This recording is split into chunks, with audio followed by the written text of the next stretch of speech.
Assalamualaikum. Hai Rek, ketemu lagi bareng aku Desi di Black Diary. Di video kali ini aku akan membagikan sebuah kisah kiriman dari Mas Johan. Hai Mas, terima kasih ya atas izin yang telah diberikan sehingga aku bisa membagikan cerita kamu di YouTube Black Diary. Aku tidak mau banyak omong di intro, tapi aku ingin menyampaikan pesan dari Mas Johan untuk kalian semua yang menonton video ini. Buat kalian yang lagi ada masalah, lagi banyak masalah, lagi kepikiran sesuatu, dan memiliki keinginan untuk mengakhiri semuanya dengan cara yang tidak seharusnya kalian lakukan, mending kalian datangin orang-orang yang bisa kalian percaya untuk mendengarkan cerita kalian, untuk memberikan solusi atas masalah yang sedang kalian hadapi. Karena pada dasarnya entah cowok entah cewek itu berhak kok bercerita. Tidak ada yang melarang siapapun untuk bercerita, asalkan ceritanya harus kepada orang yang tepat, agar tidak merugikan banyak hal, termasuk merugikan diri kalian sendiri. Setuju nggak? Pasti kalian penasaran dengan cerita yang dibagikan sama Mas Johan. Yaudah kalau gitu kita nggak usah berlama-lama di intro, mending kita langsung masuk saja ke ceritanya. Sebelum aku mengajak kalian untuk masuk ke ceritanya, pertama-tama di sini aku Desi mewakili seluruh penonton setia Black Diary tanpa mengurangi rasa hormat. Kami mengucapkan turut berbelasungkawa atas meninggalnya almarhum, di mana nama almarhum dalam cerita ini aku samarkan menjadi Angga. Insya Allah almarhum di sana sudah tenang, diampuni segala dosanya, diringankan azab kuburnya, dan diterangkan jalannya. Amin amin ya rabbal alamin. Teruntuk pihak keluarga semoga selalu diberikan kekuatan dan ketabahan. Dan semoga dari cerita ini bisa kita dapatkan sama-sama pelajaran agar tidak terulang kembali atas apa yang terjadi terhadap almarhum. Oke, kita masuk ke ceritanya. Jadi begini, Mas Johan ini itu punya orang tua. Ya pasti dong, ya kan. Lah bapaknya Mas Johan itu punya beberapa kos-kosan, dan kos-kosannya itu tersebar tapi di kota yang sama. Lah kali ini kos-kosan yang akan aku bahas ini adalah kos-kosan yang lokasinya tuh pas sebelahan dengan rumah tempat tinggal Mas Johan beserta keluarga. Jadi kos-kosan yang dekat sama rumahnya Mas Johan ini adalah kos-kosan khusus cowok ya. Dan salah satu penghuni kosnya ini bernama Mas Angga. Mas Angga itu termasuk penghuni kos yang cukup lama. Usianya beliau itu masih muda. Dan saat beliau meninggal dunia itu usianya baru saja menginjak 30 tahun. Mas Angga sendiri itu bekerja di sebuah swalayan yang namanya cukup besar dan gak asing di telinga kita. Mas Angga kerja di swalayan itu umurnya sama kayak Mas Angga tinggal di kos-kosan orang tuanya Mas Johan. Mas Johan sama Mas Angga itu kebetulan sebaya, dan hubungan mereka juga lumayan dekat. Awalnya tuh nggak sengaja, ketika Mas Johan sudah lulus kuliah, dia balik ke rumah orang tuanya. Terus pas mau masuk ternyata pagar dikunci. Terus ketemu sama Mas Angga. Dari situlah perkenalan mereka dimulai. Sehingga lambat laun ya mereka udah kayak bestie. Ngopi bareng, ngegame bareng, curhat segala macem bareng. Dan ternyata ada satu cerita yang dimana Mas Angga itu tidak ceritakan ke Mas Johan, dan itu sangat-sangat membebani pikirannya Mas Angga, sehingga Mas Angga melakukan hal nekat seperti ini di kos-kosan tersebut. Nanti akan aku ceritakan. Semuanya tuh bermula ketika pada suatu hari tiba-tiba orang tuanya Mas Johan itu dapat laporan kalau dia mencium aroma tidak sedap dari kamar yang ada di sebelahnya. Sedikit informasi, kos-kosan itu terdiri dari 3 lantai, dan yang dilaporkan kamarnya berbau itu ada di lantai 2. Pada waktu itu Mas Johan ceritanya mau berangkat kerja. Pas waktu mendengar cerita ini, Mas Johan akhirnya juga ikut penasaran.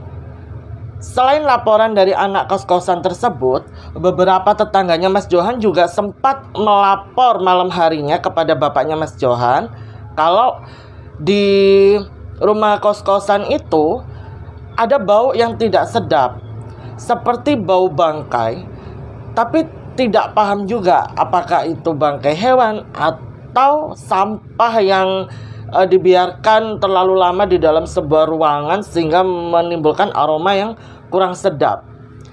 Dan bapaknya Mas Johan tuh sudah menanggapi laporan tersebut. Niatnya memang pagi ini mau dicek.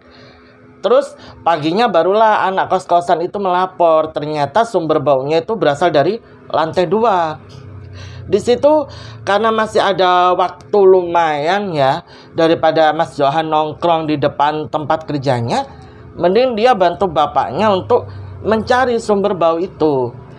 Pas waktu mereka masuk ke dalam kos-kosan, aromanya tuh malah makin kuat. Anak-anak kos-kosan tuh pada nggak betah sampai mereka keluar satu persatu. Bukan resign dari kos-kosan, no, cuma keluar aja. Karena memang ini sudah masuk hari ketiga aroma itu muncul. Dan itu aromanya makin kuat. Naiklah Mas Johan, bapaknya Mas Johan beserta Pak RT setempat. Naik mereka ke lantai 2. Ternyata sumber baunya itu berasal dari kamarnya Mas Angga. Di situ Mas Johan menyadari bahwa sudah 3 harian ini Mas Johan gak pernah melihat Mas Angga. Bahkan Mas Angga itu tidak pernah ngechat Mas Johan. WhatsApp terakhirnya Mas Angga itu terlihat di 2 hari yang lalu. Lah pikirnya Mas Johan, Mas Angga ini mungkin pulanglah ke kampung halamannya, atau mungkin dia dapat cuti libur karena sebelum-sebelumnya itu dia tidak pernah dapat libur soalnya kekurangan karyawan. Jadi dia harus menghandle bagian yang ya kayak bagian tambahan gitu. Oh ya mungkin Angga ini waktu itu pikiran aku ya Angga pulang ke kampung halaman Mbak Desi. Ya karena nggak pernah kelihatan, dia nggak pernah upload status di WA, terus WhatsApp terakhirnya terlihat 2 hari yang lalu. Ya pikir saya dia ingin quality times bareng keluarganya dia, atau di kampung halamannya nggak ada sinyal.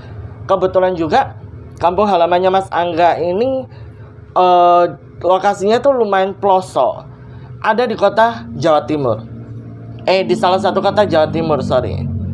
Tapi aroma yang keluar dari Mas Angga ini membuat persepsi Mas Johan itu jadi berubah menjadi kekhawatiran, dimana Mas Johan pikirannya udah enggak nih. Akhirnya Mas Johan bilang sama bapaknya, Pak kayaknya jangan dibuka dulu, aku mau telepon polisi. Loh kenapa Han? Udah Pak, aku mau telepon polisi dulu. Akhirnya di situ Mas Johan telepon polisi, polsek setempat tuh. Mas Johan telepon, sama pihak kepolisian ditanggapi. Nggak berselang lama, beberapa bapak polisi dari polsek setempat datang ke kos-kosannya Mas Johan. Di situ mereka lah yang membuka pintu kamar kosannya Mas Angga. Di situ susah banget, semua jendela tertutup. Jadi per kamar itu ada 1 pintu dan 2 jendela. Masing-masing kamarnya itu ada kamar mandi dalam dan dapur pribadi di dalam kamar. Semuanya tertutup, jendelanya tertutup gorden. Hingga akhirnya bapak polisi minta izin untuk mendobrak pintu kamarnya Mas Angga. Didobrak lah itu pintu kamar, brak gitu. Akhirnya pintu kamar terbuka. Ketika pintu kamar terbuka, aromanya tuh makin kenceng. Orang-orang yang ada di luar yang menyaksikan kejadian pada pagi itu sampai teriak-teriak dan ada yang muntah-muntah karena aromanya benar-benar menyengat sekali. Pas mereka yang ada di lantai 2 melihat ke arah dalam kamarnya Mas Angga, mereka semua dikejutkan dengan pemandangan yang tidak seharusnya mereka saksikan. Apalagi Mas Johan. Ternyata firasat Mas Johan benar, kalau ini adalah sumber dari bau jenazah. Mereka semua menyaksikan bahwa Mas Angga mengakhiri hidupnya sendiri di dalam kamar kosannya dengan cara, pahamkan kalian, dimana tubuhnya Mas Angga itu sudah mulai pembusukan, banyak cairan yang keluar sampai menetes ke lantai bawahnya itu, dan kondisinya sangat mengenaskan. Di situ pihak kepolisian langsung menghubungi tim medis agar segera datang biar jenazahnya Mas Angga ini bisa segera dievakuasi. Hatinya Mas Johan di situ hancur sekali. Kenapa Mas Angga sampai nekat melakukan hal ini? Itu yang selalu menjadi pertanyaan besar di pikirannya Mas Johan. Sampai Mas Johan mau berangkat kerja aja tuh udah nggak punya semangat melihat temen barunya, ya itu hanya mereka masih baru lah, mereka masih sekitaran hampir 4 tahun 4 tahun termasuk lama ya berteman, dan berujung Mas Johan menyaksikan kondisinya Mas Angga seperti ini. Itu benar-benar sangat disayangkan sama Mas Johan. Kayak bukan Mas Angga yang Mas Johan kenal gitu loh. Mas Johan sendiri tidak pernah berpikir bahwa Mas Angga senekat ini. Pokoknya berbeda jauh dari karakternya Mas Angga setiap kali nongkrong bareng Mas Johan dan teman-teman. Karakternya tuh ceria banget. Ternyata di balik cerianya itu mungkin Mas Angga memendam semuanya sendiri sampai pada akhirnya jalan ini yang dia pilih. Gak berselang lama tim medis datang. Jenazahnya Mas Angga langsung dievakuasi, dibawa ke rumah sakit untuk diotopsi. Di situ polisi langsung mengambil beberapa dokumen-dokumen yang diperlukan, termasuk identitas, data kependudukan dan lain-lain. Alhamdulillah di kamarnya Mas Angga memang ada, tapi fotokopian aja. Yang asli cuma KTP, SIM, terus ada NPWP juga, ada jam sostek, terus ada BPJS. Yang lainnya kayak KK itu fotokopi, terus akte lahir fotokopi, dan lain sebagainya. Selain itu, polisi juga minta izin kepada bapaknya Mas Johan agar ruangan ini disterilkan, dalam artian dipasang garis polisi untuk keperluan olah TKP, yang dimana keesokan harinya baru dilakukan olah TKP setelah jenazah ini selesai diotopsi. Tapi sebelum polisi meninggalkan area situ, polisi terlebih dahulu kayak menyiram cairan tertentu untuk mengidentifikasi apakah ada jejak jari lain atau ada indikasi lain. Ternyata di situ polisi bilang ini sepertinya murni pengakhiran hidup sendiri, tidak ada orang lain atau tidak ada indikasi lain.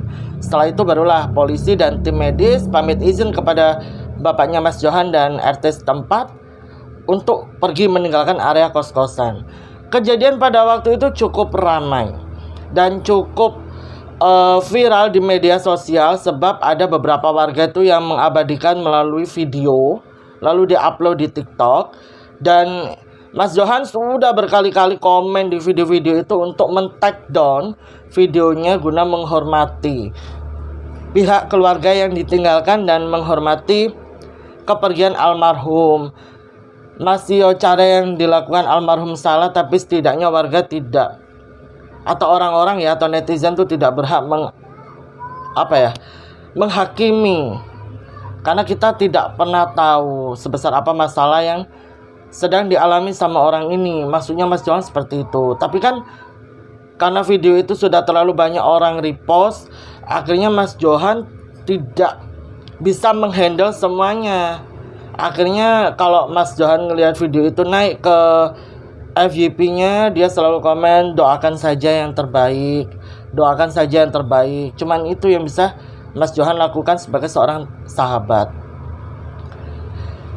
Di situ selesai semua ya kan, Mas Johan coba menghubungi orang tuanya Mas Angga, karena kebetulan hubungan Mas Angga dan Mas Johan ini kan baik banget. Mas Johan kenal baik dengan keluarganya Mas Angga. Sudah 2 kali Mas Johan diajak untuk wisata ke desa asal tempat tinggalnya Mas Angga. Jadi ya keluarganya Mas Angga itu tahulah tentang Mas Johan. Telepon berdering tuh, turut. Diangkatlah teleponnya Mas Johan, dan yang mengangkat ini adalah ibunya Mas Angga. Halo, assalamualaikum ibu. Waalaikumsalam Johan. Kok tumben telepon ibu pagi-pagi, ada apa nak? Mas Johan mau menyampaikan apa yang terjadi pada pagi itu rasanya berat sekali. Karena Mas Johan tahu bahwa Mas Angga ini adalah anak laki-laki satu-satunya beliau. Dan Mas Angga ini kan 4 bersaudara. Mas Angga itu anak bungsu, satu-satunya laki-laki dan satu-satunya yang menjadi kebanggaan ibunya.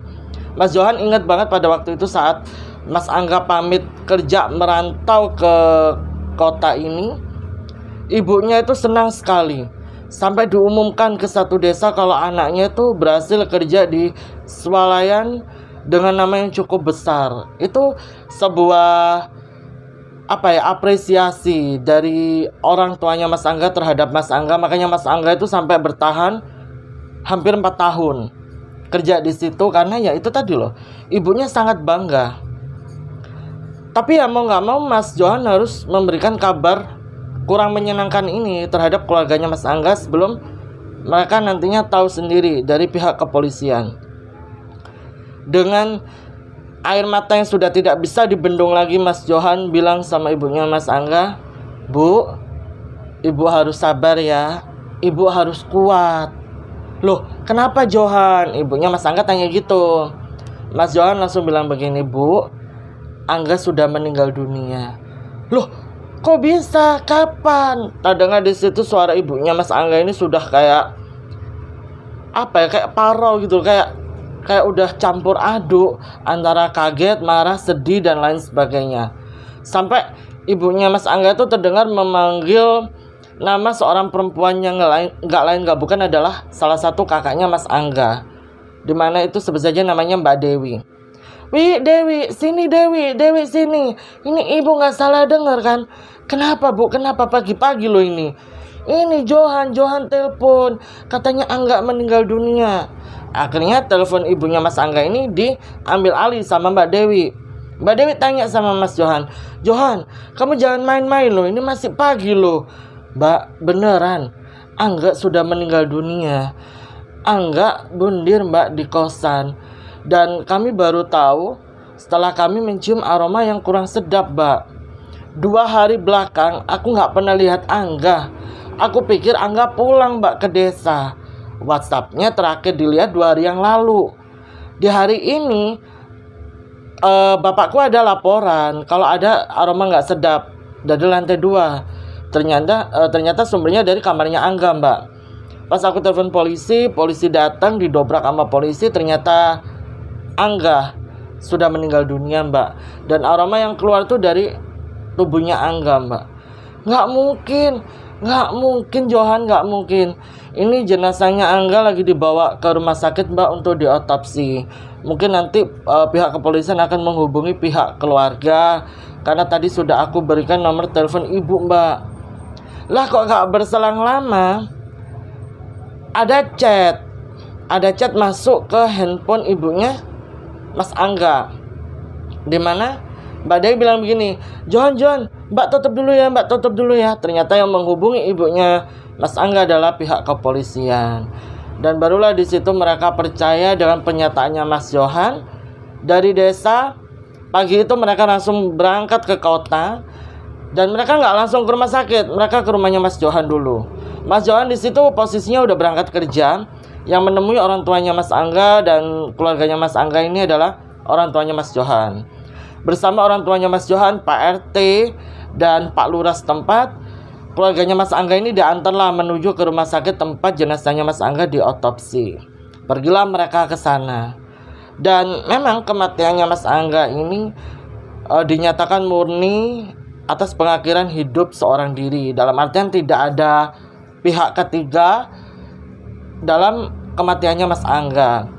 Setelah selesai diotopsi, jenazahnya Mas Angga ini diserahkan sama pihak keluarga. Dan sama pihak keluarga itu dibawalah pulang ke desa untuk dimakamkan.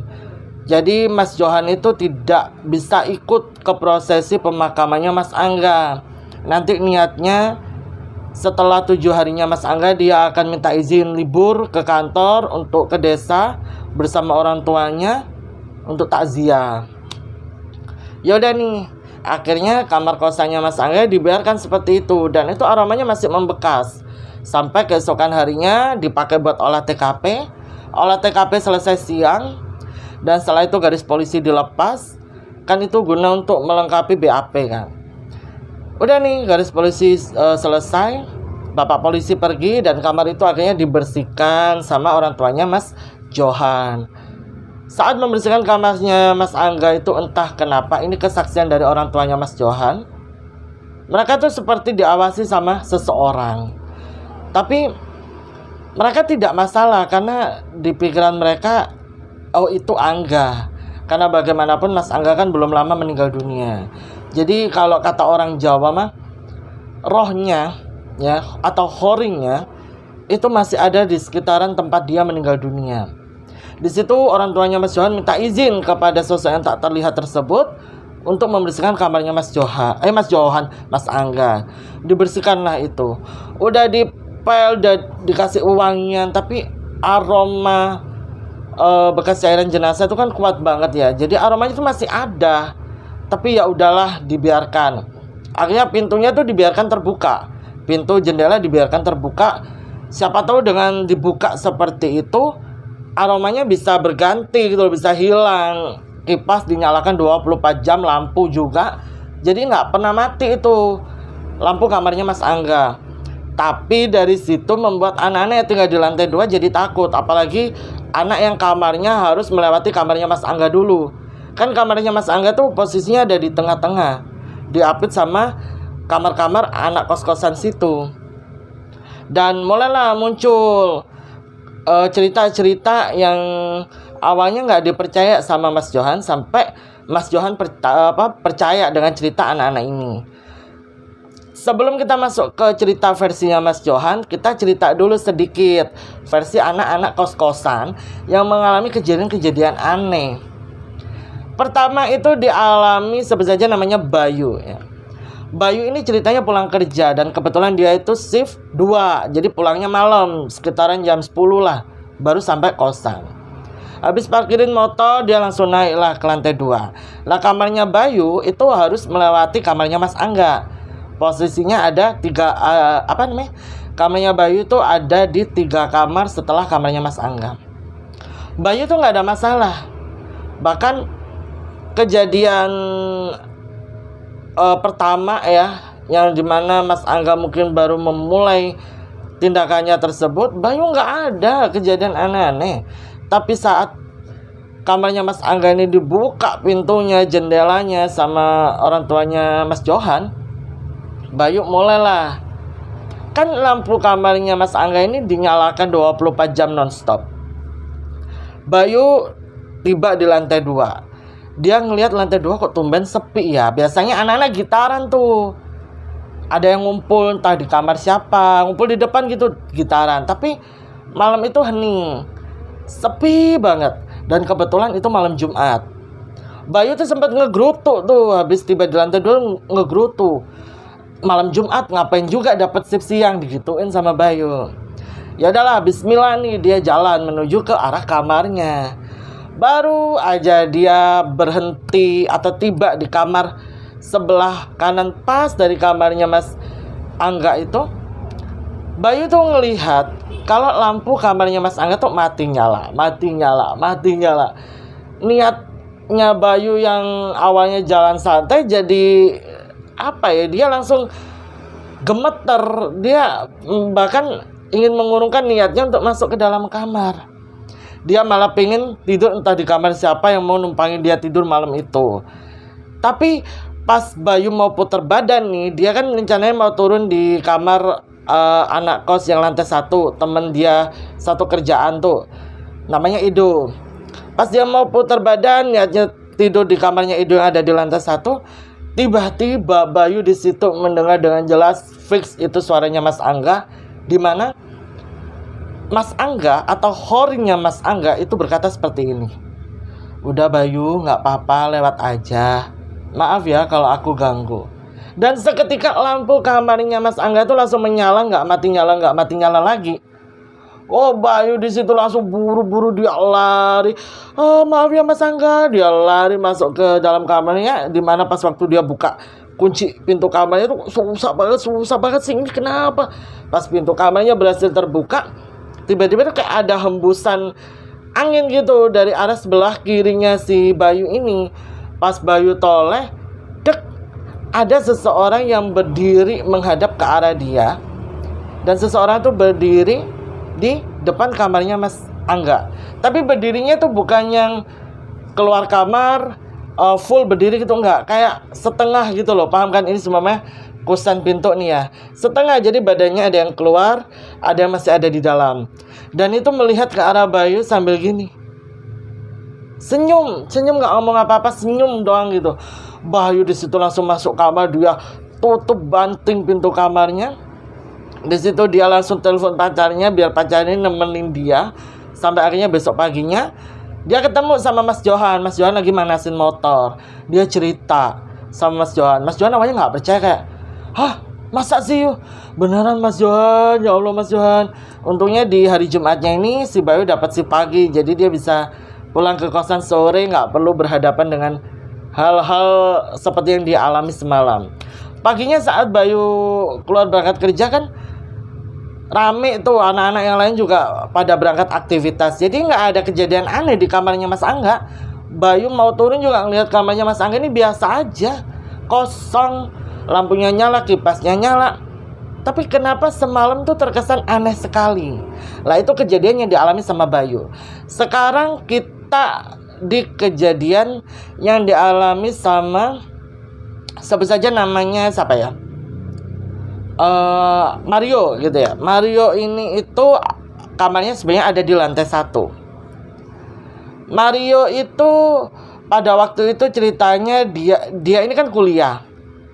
Dia ada mata pelajaran yang kelasnya itu malam. Jadi setelah selesai kelas dia langsung pulang lah ke kosan. Niatnya mau tidur karena dia lelah banget lah seharian itu. Dia udah beberes, dia udah rebahan, sambil dia udah nyalain Netflix, mau nonton film tuh dia. Pas di pertengahan film, tiba-tiba dia itu ngedenger suara duk duk duk dari arah atas plafon kamarnya. Dimana kalau diurutkan, kamarnya Mario ini itu pas ada di bawah kamarnya Mas Angga. Suaranya tuh kenceng banget, kayak ada orang yang menghentak-hentakkan kakinya.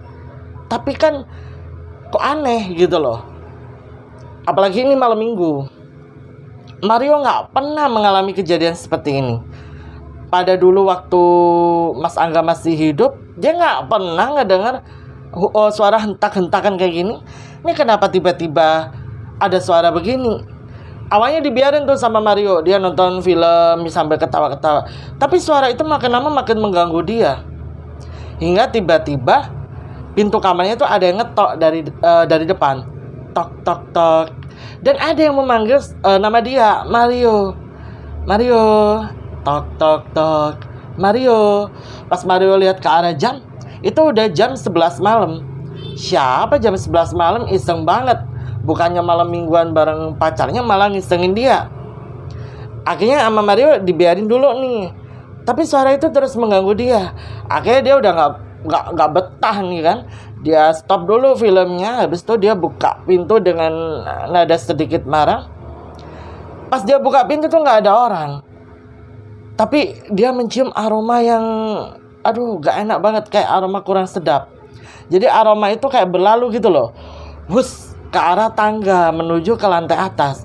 Dan Mario juga mendengar tuh ada suara langkah kaki orang sedikit berlari menaiki anak tangga, tuk, tuk, tuk, tuk, tuk, tuk, tuk, gitu. Mario jengkel ya kan. Dia akhirnya naik tuh. Pas waktu dia denger, oh kayaknya berhenti di lantai 2 nih. Dia akhirnya naik ke lantai 2. Dia stop kakinya. Dia lihat ke arah lorong. Loh, lorongnya kok sepi ya gitu. Pas Mario coba berjalan melihat satu persatu kamar-kamar anak-anak yang mencurigakan ini, sepertinya nggak ada yang aneh. Sampai akhirnya langkah Mario terhenti ketika Mario melihat ada yang mengintip dari dalam kamarnya Mas Angga yang pintunya masih terbuka. Diintip, tik. Dan Demi apapun di situ Mario langsung pingsan. Karena apa? Karena Mario melihat orang yang mengintip dari balik pintu itu wajahnya mirip sekali dengan wajah almarhum Mas Angga. Wow, Mario pingsan. Dia udah nggak inget apa-apa lagi. Dia terbangun itu karena dibangunin sama anak-anak yang ngekos di lantai 2. Dan itu sudah jam 5 pagi. Mario di situ bangun gelagapan sampai dia tuh kedinginan karena semalaman kan dia tidur di lorong lantai 2. Dia kedinginan tuh. Dia kedinginan, dia kayak gemeteran. Akhirnya diantar turun masuk ke dalam kamarnya. Dan pas waktu masuk kamar barulah di situ Mario demam. Sampai di hari Minggu itu yang awalnya dia ada janjian CFD bareng temennya, dia batalin karena badannya demam. Anak-anak kos-kosan tuh sampai ada yang beliin dia bubur, ada yang beliin dia obat, ada yang nemenin dia di kosan, di kamar kosannya dia tuh. Karena kasihan. Mario cerita. Dan salah satu anak kos, sebut saja namanya Gio. Gio ini ceritalah ke Mas Johan. Lagi dan lagi Mas Johan gak percaya. Sampai ke cerita yang ketiga. Cerita yang ketiga ini itu bisa dibilang aneh tapi nyata. Dan anehnya ini tuh gak ketangkep di CCTV. Begitu pula dengan kejadian Mario, kejadian Bayu, sosok yang dilihat sama mereka itu gak ketangkep sama CCTV. Nah kejadian ini kenapa dibilang aneh? Kalau pergerakan Bayu dan pergerakan Mario itu kan terlihat di CCTV, ya kan? Mereka bergerakannya. Tapi kalau kejadian yang dialami sama Wildan ini itu nggak ketangkap CCTV. Jadi begini ceritanya. Si Wildan itu baru aja pulang nongkrong bareng temannya. Dan ini sudah lebih dari 7 hari meninggalnya Mas Angga. Ini malam minggu. Wildan baru aja pulang nongkrong itu sekitar jam setengah 12. Dan Wildan akui pada waktu pulang itu kondisinya Wildan itu separuh sadar separuh nggak sadar karena pengaruh alkohol. Dia parkirin motor dan dia sempat sepoyongan. Di atas motor sempat sepoyongan. Dan kamarnya Wildan itu ada di lantai 2. Wildan sempat sepoyongan. Dia kayak ngelihat kok sepi ya, anak-anak paling belum pulang, cuman ada beberapa motor doang yang terparkir. Wildan sepoyongan sampai punggung belakangnya Wildan itu ada yang nepok gitu loh, pak gitu. Wildan noleh lah karena Wildan pengaruh alkohol nih ya. Wildan ngeliat di situ Mas Angga, makanya dia tanya begini, ngobrol begini dia sama sosok horinya Mas Angga ini. Oh kamu Mas, saya kira siapa? Loh Mas Angga belum tidur toh, udah malam loh ini, mau jam 1 tidur Mas. Si sosok itu malah bertanya balik ke Wildan. Lah Wildan sendiri kenapa baru pulang sekarang? Mabuk pula. Gak kasihan sama orang tua di rumah. Wildan kan masih kuliah. Kuliah aja dulu yang bener. Jangan ngecewain orang tua. Nanti kalau orang tua sudah kecewa, bahaya loh digituin. Iya Mas, gampang lah digituin. Habis itu Wildan tiba-tiba udah gak inget apa-apa lagi. Dia langsung dek kayak tidur gitu loh. Seinget dia tuh dia dek tidur di stang motornya. Pas dia bangun, itu tiba-tiba dia berada di dalam kamarnya Mas Angga. Dia tidur di atas kasurnya Mas Angga. Entah dia jalan-jalan sendiri atau gimana, Wildan sendiri nggak paham. Karena apa? Karena kalau berdasarkan hasil CCTV yang dicek sama Mas Johan, rekamannya si Wildan ini cuma ada di area parkiran. Nggak ada rekaman yang memperlihatkan Wildan itu berjalan sampai masuk ke kamarnya Mas Angga. Dan Wildan pun saat dibangunkan tuh dia juga masih kondisi apa ya, kondisi jet lag paling, kondisi apa sih, kayak orang habis kayak gitu, masih setengah jiwa gitu loh. Itu pun yang bangunin anak-anak yang ada di lantai 2. Bangunin tuh nggak ada yang berani masuk. Semua teriak-teriak dari luar, makanya Wildan bangun. Wildan langsung berjalan. Kenapa? Mereka pada tanya, kamu ngapain tidur di kamarnya Mas Angga? kamarnya Mas Angga, ini kamar aku. Toleh, akhirnya dibalin badan tuh. Loh, iya ya, kamarnya Mas Angga ya. Ngapain ya aku di kamarnya Mas Angga? Nah, kamu juga ngapain tidur di kamarnya? Nggak tahu. Semalam aku ketemu sama Mas Angga, di situ baru Wildan sadar kalau Mas Angga itu sudah meninggal dunia. Terus gimana ceritanya Wildan tahu-tahu dari parkiran bisa masuk ke kamarnya Mas Angga, dan di CCTV nggak kerekam apa-apa. Karena rekamannya nih ya, dari terakhir Wildan ada di CCTV itu tahu-tahu nggak ada Wildannya tuh udah pergi. Terus ya parkiran kosong, tahu-tahu ya itu tadi paginya Wildan udah ada di kamarnya Mas Angga. Kalau menurut kalian gimana? Coba deh kasih penjelasan kalian di kolom komentar.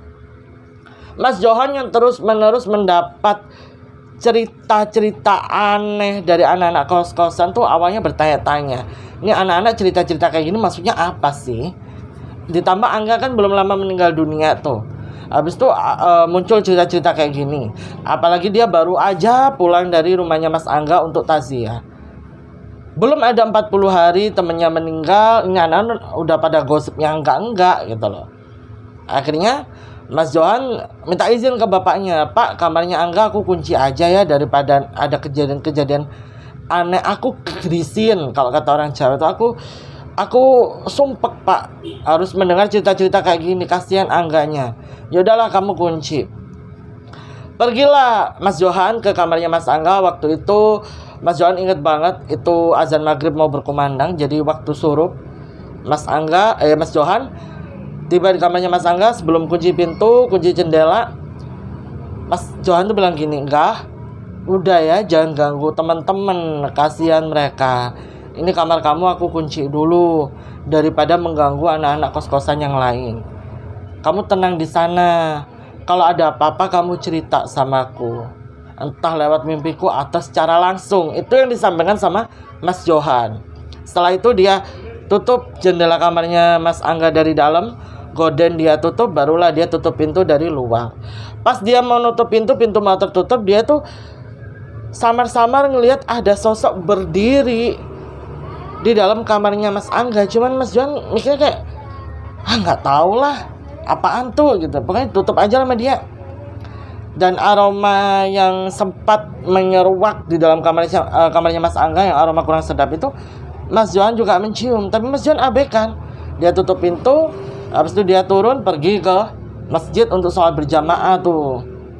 Setelah sholat maghrib berjamaah dia pulang kan, makan malam bareng keluarganya, sempat nonton TV dulu, ngobrol bareng bapak ibunya. Barulah dia masuk kamar karena pacarnya udah telepon. Masuk kamar lah dia, teleponan sama pacarnya, ternyata pacarnya ketiduran. Karena mereka tuh udah ada janjian sleep call ya, sampai pagi baru dimatiin. Jadi teleponnya nggak dimatiin tuh sama pacarnya. Sama Mas Johan ditinggal main game. Tiba-tiba kamarnya Mas Johan itu lampunya mati nyala sendiri.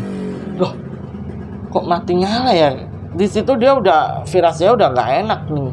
Sekujur tubuhnya udah merinding. Pas waktu dia mau berjalan ke arah saklar untuk memastikan apakah saklarnya ini yang error atau gimana, tiba-tiba ada yang duduk nih. Kan dia bangun tuh dari kasur, ya kan, mau beranjak, ada yang duduk, dia kerasa. Dan yang duduk itu posisinya ada di belakang dia. Pas dia toleh ke belakang, dia melihat ada sosok laki-laki yang posisinya membelakangi dia. Dan dia hafal sekali sama laki-laki itu, dari baju yang dikenakan, sama potongan rambutnya, sama perawakan badannya juga. Dan itu adalah tubuhnya Mas Angga. Mas Johan disitu langsung shock sampai handphonenya tuh jatuh. Dia sampai mundur beberapa langkah, dan saat menoleh, ya itu Mas Angga, dimana bajunya tuh sudah penuh dengan cairan, persis sekali saat jenazahnya Mas Angga ini dievakuasi. Jadi wujudnya sama persis.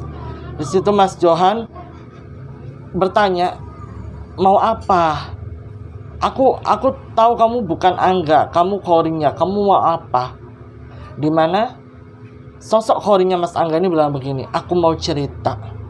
Mau cerita apa? Karena dia melihat wajah temannya, akhirnya rasa takutnya itu pelan-pelan mereda. Dan dia berusaha mendekat sampai Mas Angga itu menyuruhnya untuk duduk. Duduklah dia. Aromanya tuh menyeruak di dalam kamarnya. Dia sebenarnya nggak betah, tapi dia menghormati sosok Khorin ini.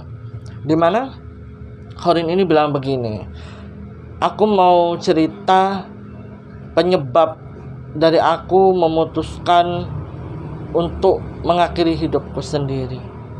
Apa penyebabnya?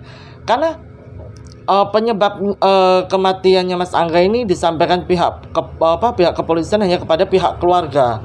Jadi bapaknya Mas Johan maupun RT setempat, lurah setempat tuh hanya taunya Mas Angga ini murni bunuh diri gitu loh. Untuk motifnya tidak disebutkan. Motifnya hanya disampaikan kepada pihak keluarga. Dimana Mas Angga ini bilang begini, kalau dia menyesal melakukan semuanya hanya karena seorang perempuan. Dimana Mas Angga ini kan menjalin hubungan dengan seorang janda anak satu. Janda anak satu ini tuh sangat dia sayang, dia cintai. Bahkan seperempat dari gajinya itu ditransfer ke perempuan tersebut untuk kebutuhan perempuan itu dan anaknya. Karena memang Mas Angga tuh mau ada niat serius. Nah, si perempuan ini itu asalnya berada di desa sebelah dari desa asal tempat tinggalnya Mas Angga. Jadi kayak tonggo desa dewe ngono lho rek. Dan mereka itu ternyata teman satu SMA, tapi si perempuan ini kakak kelasnya Mas Angga, 1 tahun lebih tua dari Mas Angga. Mas Angga itu sudah cinta sekali sama perempuan ini dari lama.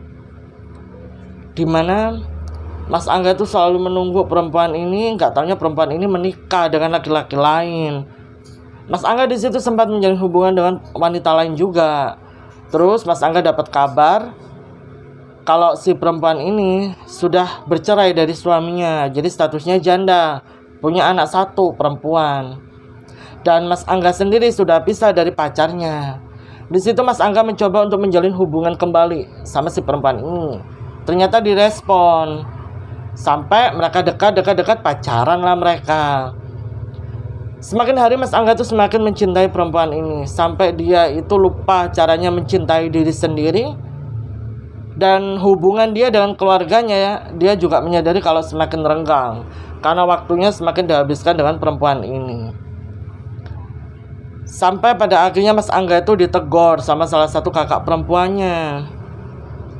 Dimana kakak perempuannya itu sudah memberitahu dari lama sekali kalau si perempuan ini gak baik. Kamu boleh menjalin hubungan dengan wanita siapapun, entah statusnya apa terserah, tapi jangan lupakan orang tua. Itu pesan dari salah satu kakak perempuannya Mas Angga. Mas Angga yang sudah kecintaan, dibutakanlah pikirannya sehingga dia tidak bisa berpikir jernih. Dia hanya percaya dan meyakini bahwa perempuannya ini baik-baik. Sekalipun faktanya di desa perempuan ini adalah perempuan panggilan. Itu Mas Angga gak mau tahu, karena Mas Angga itu terlalu cinta dengan perempuan ini. Sampai pada akhirnya mereka berdebat, ya, mereka bertengkar. Dan si perempuan ini tiba-tiba memutuskan hubungannya sama Mas Angga. Mas Angga nggak terima dong. Mas Angga ibarat kata udah keluar banyak, sampai dia itu nggak bisa pulang ke desa. Semuanya dikorbankan buat perempuan ini. Tahu-tahu perempuan ini minta putus. Mas Angga nggak mau. Di situ perempuan ini keluarlah ucapan yang kurang pantas, dimana perempuan ini kayak seolah-olah, aduh kamu tuh pengganggu ya, kamu tuh lebih baik kamu gini aja lah, nggak usah lah kamu hidup, kamu gangguin aku aja. Di situ Mas Angga yang mungkin pikirannya lagi kalut, pikirannya lagi sumpek, mendengar omongan seperti itu, kayak seolah-olah di pikirannya Mas Angga, apa dengan cara seperti itu perempuan ini bisa sadar kalau dia tuh cintanya tulus, cinta mati sama perempuan ini. Dimana Mas Angga bilang, yaudah kalau memang itu mau kamu, aku tak gitu aja. Oh ya udah silakan, urusan kamu, digituin. Mas Angga di situ merasa bahwa apakah ini akhir dari semuanya. Dia tuh banyak diam dan itu diiyakan sama Mas Johan. Memang detik-detik sebelum Mas Angga memutuskan untuk, Mas Angga tuh lebih banyak diam. Yang biasanya dia ceria, apa-apa diceritain sama Mas Johan. Anehnya masalah ini Mas Angga nggak pernah cerita sama Mas Johan. Tapi Mas Johan tahu kalau Mas Angga tuh menjalin hubungan dengan perempuan itu. Tapi kalau pas bertengkar sehebat itu, Mas Johan nggak pernah tahu.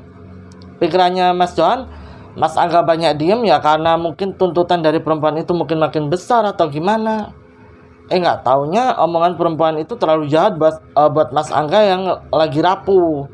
Sehingga ya itulah, Mas Angga mewujudkan keinginan dari perempuan ini. Tapi dia tidak bisa berpikir dengan jernih. Dia tidak mikirin bagaimana perasaan orang tuanya, bagaimana perasaan keluarganya. Padahal sudah diberitahu kalau perempuan ini tuh nggak baik.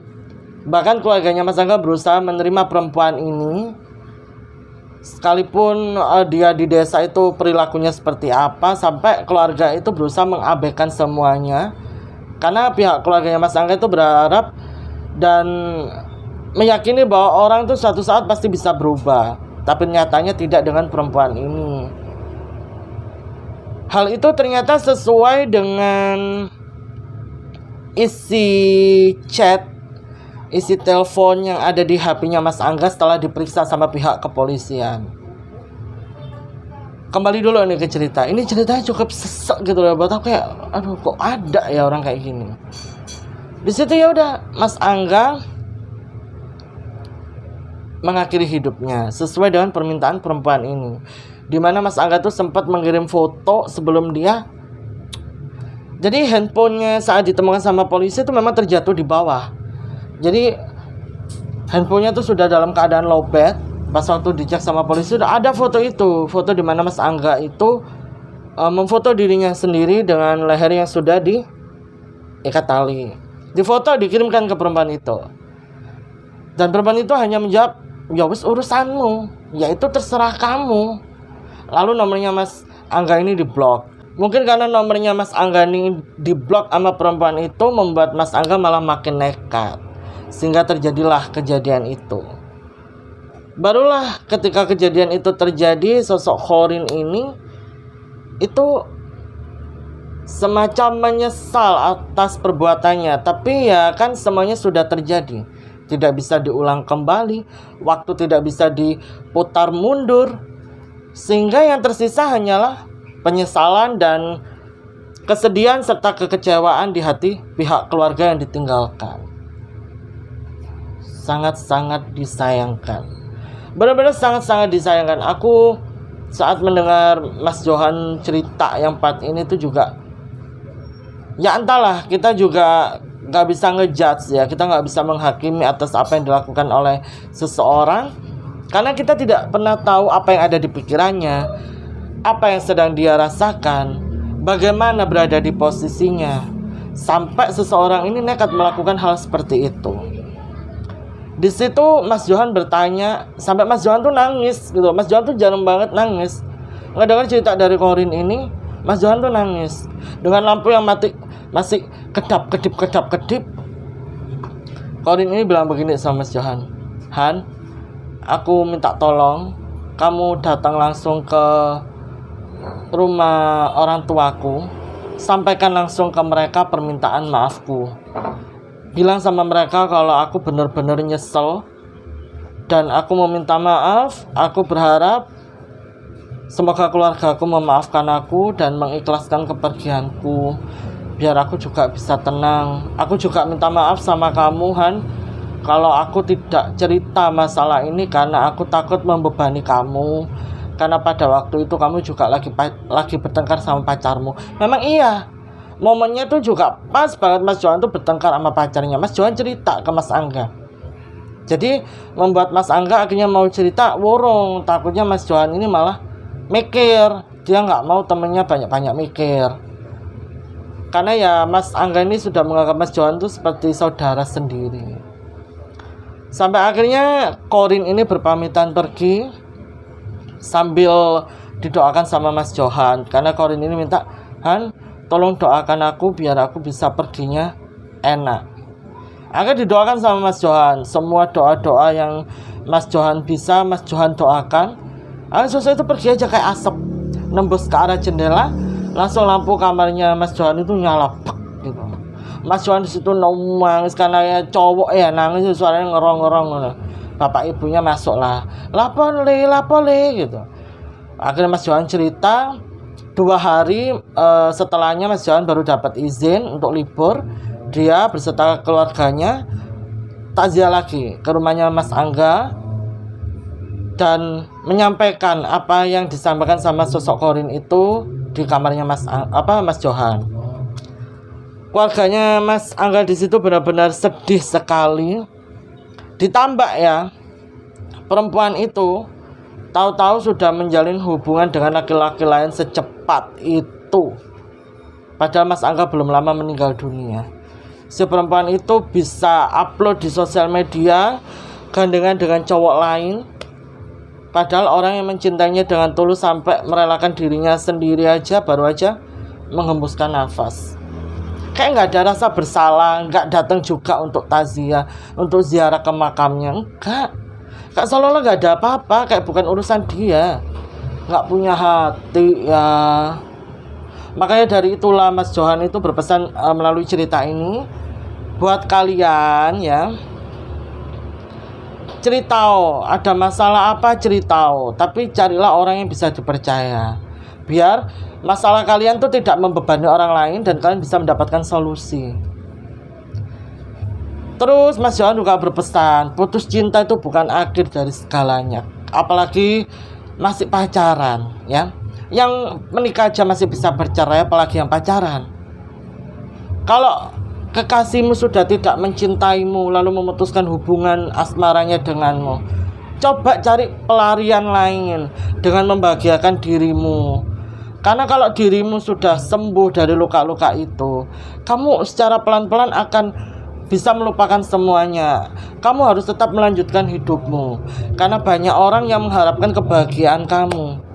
Masih ada orang tua, masih ada keluarga, masih ada kawan-kawan, kerabat-kerabat yang menyayangi kamu.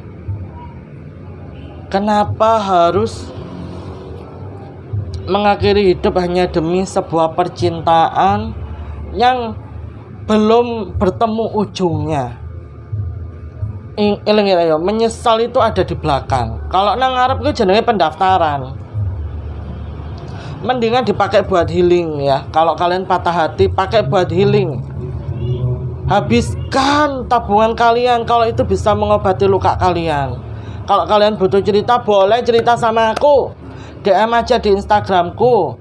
Nanti kalau ceritanya lebih deep, nanti tak kasih nomor WA aku, kita teleponan loh. Ya wes kurang apa ya.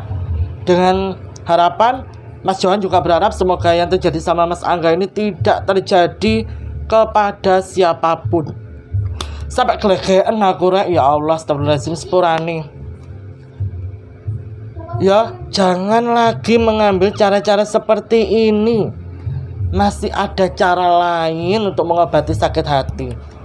Gak usah terlalu dalam menaruh hati kepada seseorang. Karena sejatinya apa?